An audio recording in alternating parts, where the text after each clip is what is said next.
Cameroun 2025. Le vrai pouvoir a changé de main? Chers spectateurs, ouvrez bien vos oreilles et rangez vos émotions, car ce que vous allez entendre aujourd'hui dépasse la fiction. Ce n'est ni une série Netflix, ni un épisode de Le Bureau des légendes, mais bien la réalité politique du Cameroun en 2025. Dans ce pays que l'on décrit souvent comme stable, à défaut d'être dynamique, le président Paul Biya trône depuis 42 ans. Une longévité qui force l'admiration chez certains, la fatigue chez d'autres, et la résignation chez les plus lucides. Mais à quelques mois de l'élection présidentielle d'octobre, une question commence à ronger même les plus fidèles du régime. Qui dirige réellement le Cameroun aujourd'hui? Car pendant que le chef de l'État se fait discret, très discret, voire invisible, un autre personnage sort progressivement de l'ombre, comme un bon vieux serpent qui a pris son temps dans l'herbe, Ferdinand Ngo.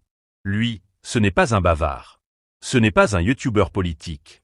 Non. C'est un homme de dossier, de notes confidentielles et de signatures silencieuses. Il ne fait pas de bruit, mais on entend ses décisions dans chaque recoin de la République. Et voilà qu'on apprend, via un article explosif de Jeune Afrique, que c'est lui, pas le RDPC, pas le Premier ministre, pas un comité électoral, qui pilote la campagne présidentielle de Paul Biya. Un comité stratégique, installé dans le palais de l'Unité, échappant à toutes les structures officielles, fonctionnant en circuit fermé. Alors, on vous le demande franchement. Est-ce encore une campagne pour Paul Biya, ou un plan B soigneusement déguisé? Sommes-nous témoins d'une candidature, ou d'un adieu silencieux au pouvoir tel qu'on le connaissait? Bienvenue dans ce nouveau reportage exclusif de Cameroun Info, où nous allons, sans détour ni langue de bois, plonger dans les dessous d'une manœuvre politique aussi habile que troublante.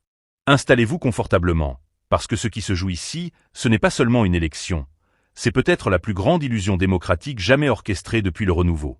Partie 1. Le plan caché de Ferdinand Ngo. Qui pilote? Qui freine?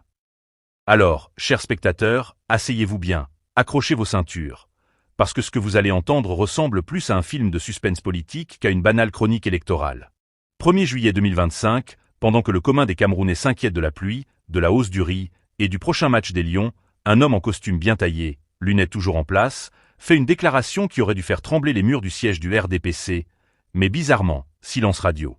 Ferdinand Ngo, alias Monsieur Cache-Clé de la République, sort de l'ombre pour annoncer la création d'un comité stratégique de préparation de la campagne de Paul Biya. Une bombe lâchée en toute sobriété. Mais attention, ce comité, ce n'est pas un comité de quartier, ni un bureau officiel du RDPC. C'est un ovni politique, né sans texte, sans décret, sans onction du parti. Bref, un bébé du palais, conçu dans l'ombre, accouché dans le marbre feutré du pouvoir. Et tenez-vous bien, c'est le palais de l'Unité lui-même qui est choisi comme nouveau QG de campagne. Oui, la maison du président devient le quartier général des stratégies électorales. On n'a pas trouvé mieux.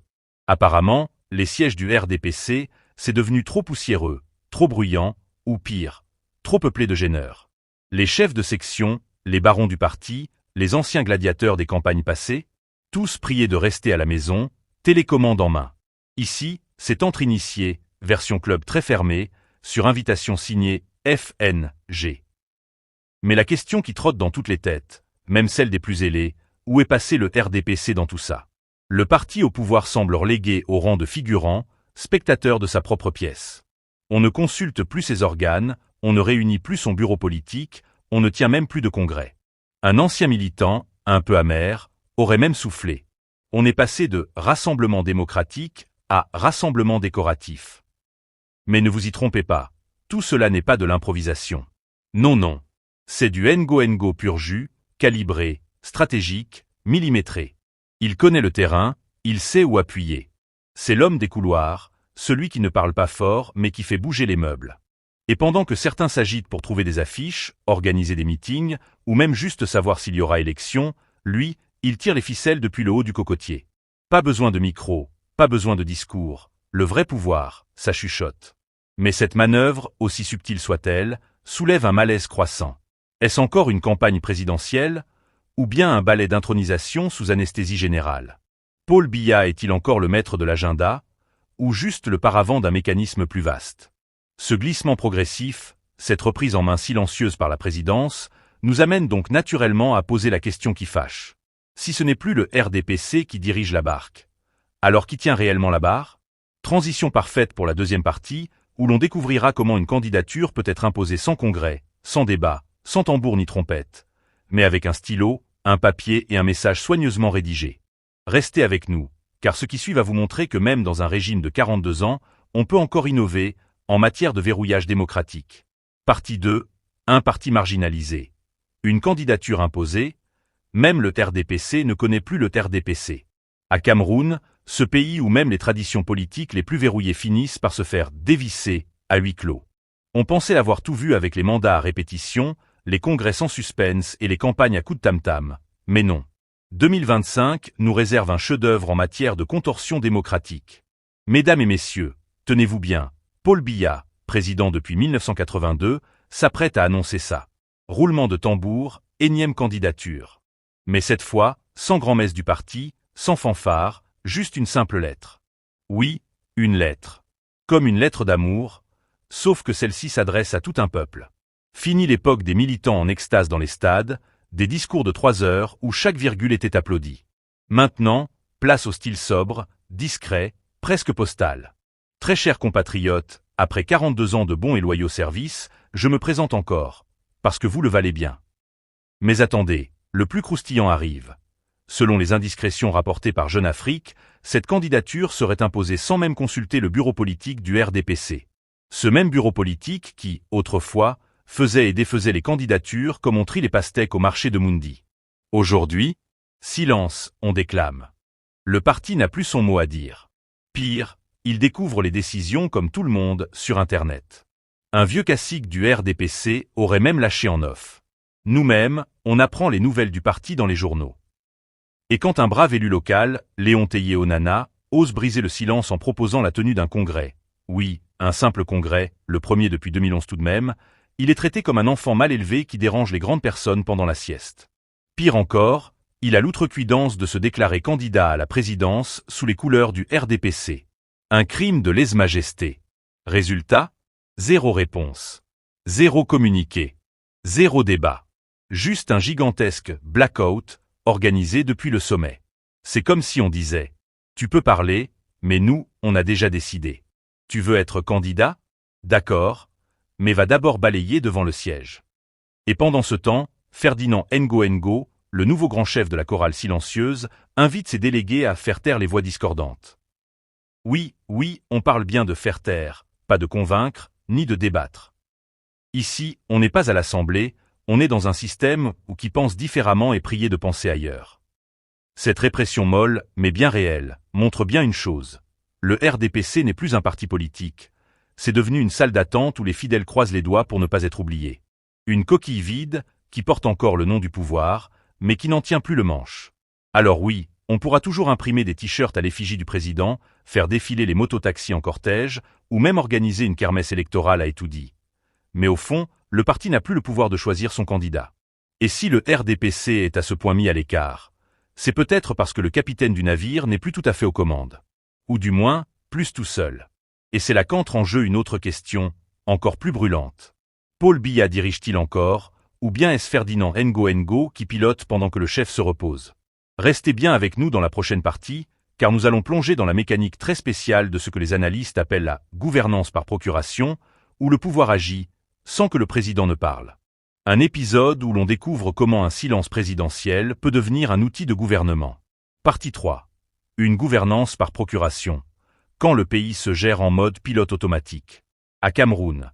Ce merveilleux pays où le président ne parle plus, mais tout le monde l'entend quand même. Où le chef ne bouge plus, mais chaque jour on signe en son nom. Ou, plus fort encore, le silence devient un langage d'État. Bienvenue dans la gouvernance par procuration, le nouveau modèle camerounais qui fait l'objet d'études dans toutes les grandes écoles. Sauf que personne n'ose dire son nom. Depuis quelques années déjà, Paul Biya se fait rare. Très rare. Aperçu ici à Genève, photographié là à l'aéroport, filmé une fois sur deux depuis une chaise roulante, le président apparaît de plus en plus comme une image figée dans un cadre doré. Et pendant que les chaînes officielles le montrent souriant, le peuple se demande s'il dirige encore, ou s'il a juste gardé la télécommande. Mais rassurez-vous, le pays tourne. Oui, ça tourne. Mais, qui tient le volant? Spoiler alerte, ce n'est ni le Premier ministre, ni le président du Sénat. Non. C'est Ferdinand Ngo, le métronome silencieux du régime, celui qui signe les notes, oriente les décisions, réunit les délégations et coordonne les instructions venues d'en haut, ou d'ailleurs. On l'appelle dans les couloirs du pouvoir le gardien du sceau présidentiel, le messager muet, ou pour les plus moqueurs, le président sans élection. Mais attention, ne vous méprenez pas, Ngo ne dit jamais qu'il dirige. Oh non, il est humble. Trop même. Il parle au nom du chef, il agit au nom du chef, il signe, par instruction de, sous la haute autorité de, sur très haute directive de. Bref, il est partout sans être officiellement nulle part. C'est un peu comme un génie sorti de la lampe. On ne le voit jamais agir en public, mais on sait que c'est lui qui exauce les vœux. Mais pendant que le pouvoir se résume à une suite de communiqués lus sur fond bleu, le peuple, lui, est dans le flou total. Et ce flou-là, mes chers compatriotes, ce n'est pas une erreur. C'est une stratégie. Car dans une république bien huilée, quand le président devient invisible, il faut bien que quelqu'un tienne la lumière. Alors, que fait Ngo? Il s'assure que tout continue comme si de rien n'était. Que les ministres obéissent, que les préfets l'exécutent, que les délégués chantent. Il gère le pays comme un régisseur de théâtre, pendant que l'acteur principal se repose dans la loge. Et c'est là que l'on touche à l'ironie suprême. Le Cameroun semble gouverner, sans que le gouverneur ne gouverne. Une république qui fonctionne au ralenti, avec un pilote automatique que personne ne peut débrancher. Mais cette mise en scène bien rodée cache une autre réalité. La santé de Paul Biya n'est plus qu'un sujet de spéculation. On murmure, on suppose, on évite. C'est devenu le tabou absolu. Même au RDPC, poser la question est presque un crime de lèse-parti. Et pourtant, ce silence présidentiel, cette discrétion extrême, laisse toute la place à une autre logique, celle de la continuité sans changement. Une manière de dire. On reste dans le même système, avec ou sans le même homme. C'est ça, la gouvernance par procuration à la camerounaise. Un système qui avance sans avouer qu'il change de main. Une transition non déclarée, un passage de relais qui ne dit pas son nom. Et justement, ça nous amène à la grande question de la 4e partie. Et si tout ce théâtre n'était qu'un rideau de fumée pour préparer une vraie fausse succession? Et si Ngo, sans jamais se proclamer héritier, devenait peu à peu le plan B officiel du système? Dans la suite de notre reportage, nous vous emmenons dans les coulisses de cette stratégie de l'ombre, où se dessine une possible transition douce, mais verrouillée. Un scénario où tout change pour que rien ne change, et où le dauphin n'a même pas besoin d'être nommé pour nager dans les eaux du pouvoir. Partie 4. Une transition sans déclaration, le plan B qui n'ose pas dire son nom. À Cameroun, le seul pays au monde où on peut organiser une transition sans transition, changer de capitaine sans faire escale, et désigner un successeur sans même le présenter. Ici, le pouvoir ne se prend pas, il se glisse doucement, comme un chat dans une maison endormie. Et dans cette maison qu'on appelle la République, le chat s'appelle Ferdinand Ngo. Il ne miaule pas, il ne griffe pas, mais il marque son territoire, calmement, stratégiquement, à la Biya. Depuis le lancement de ce fameux comité stratégique pour la campagne de Paul Biya, on sent que quelque chose se trame en coulisses. Mais comme toujours dans ce régime, rien ne se dit ouvertement. Chez nous, le pouvoir ne parle pas, il insinue. Et ce que ça insinue, c'est énorme. Ngo serait en train de prendre la relève, sans jamais lever la main. Il ne dit pas qu'il veut succéder à Biya, non. Mais il agit déjà comme celui qui devra tout maintenir debout si le vieux lion va se reposer définitivement dans sa tanière. En fait, c'est comme dans une maison traditionnelle. Le père est toujours là, allongé au salon, mais c'est déjà le grand frère qui règle les factures, donne les ordres et reçoit les visiteurs. On ne dit pas qu'il est le chef, mais tout le monde sait que c'est lui. Alors, pourquoi cette stratégie de l'ombre? Pourquoi ne pas annoncer clairement une passation? Pourquoi cacher ce qui semble déjà évident? Simple, le régime n'aime pas les secousses. Il a été construit sur le calme, le silence et les longs silences entre deux annonces. Depuis 42 ans, le mot d'ordre, c'est « ne jamais précipiter les choses », même quand elles sont déjà tombées. Et puis surtout, une succession assumée, ça veut dire ouvrir la boîte de Pandore. Ambition des autres barons du système, retour des exilés politiques, révolte des frustrés du RDPC, sans oublier les jeunes de la rue qui rêvent d'alternance depuis leur naissance. Bref, un désordre que le pouvoir ne veut pas voir arriver, même en rêve. Alors, mieux vaut avancer masqué. Laissez Biya porter le masque du pouvoir pendant que Ngo ajuste les ficelles derrière. Un théâtre bien rodé, où les acteurs sont toujours les mêmes. Mais les rôles ont changé sans avertissement. Et pendant ce temps, la vraie question que personne n'ose poser reste coincée dans toutes les gorges. Le Cameroun est-il en train de préparer une présidentielle, ou bien un enterrement politique programmé du RDPC tel qu'on le connaissait? Parce que si Ngo réussit son pari, mobiliser les foules, verrouiller le système, faire élire un président fatigué sans même passer par le parti, il aura prouvé qu'il peut gouverner sans même avoir été candidat. Une sorte de test grandeur nature avant 2030, ou peut-être bien avant. Et dans le cas contraire, si le système s'essouffle, si le peuple ne suit plus, si l'opposition se réveille, alors la scène pourrait basculer. Et dans ce cas, le stratège de l'ombre pourrait aussi devenir le fusible idéal. Parce qu'au Cameroun, quand ça chauffe, on sacrifie rarement le totem, mais toujours le porteur de flamme. Et c'est là que se joue le pari final de cette élection étrange, silencieuse, sans suspense apparent mais à forts enjeux cachés. Va-t-on vers une reconduction fantôme de Paul Biya, orchestrée par son ombre? Ou bien assiste-t-on, en direct et sans le dire, à la naissance d'un nouveau centre de pouvoir, prêt à prendre la relève sans même consulter les urnes? C'est dans la conclusion de notre reportage que nous allons démêler ces fils emmêlés de la politique camerounaise. Nous verrons comment ce système, aussi vieux que rusé, essaie encore une fois de se régénérer, sans jamais vraiment se réinventer.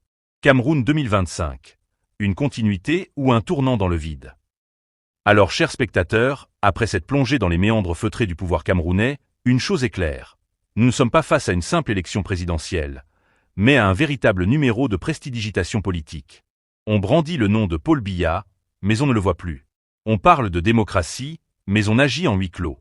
On annonce une campagne, mais c'est un seul homme, caché dans les couloirs du palais, qui tient la caméra, le script et la lumière.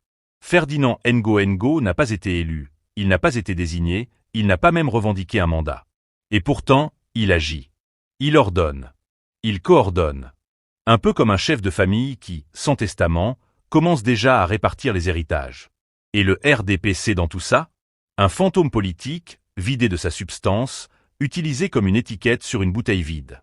Quant au peuple camerounais, lui, il observe, soupire, espère ou se résigne. Mais attention, car même dans ce théâtre bien orchestré, un grain de sable peut faire dérailler toute la machine. Une mobilisation inattendue. Un rejet massif. Une crise interne.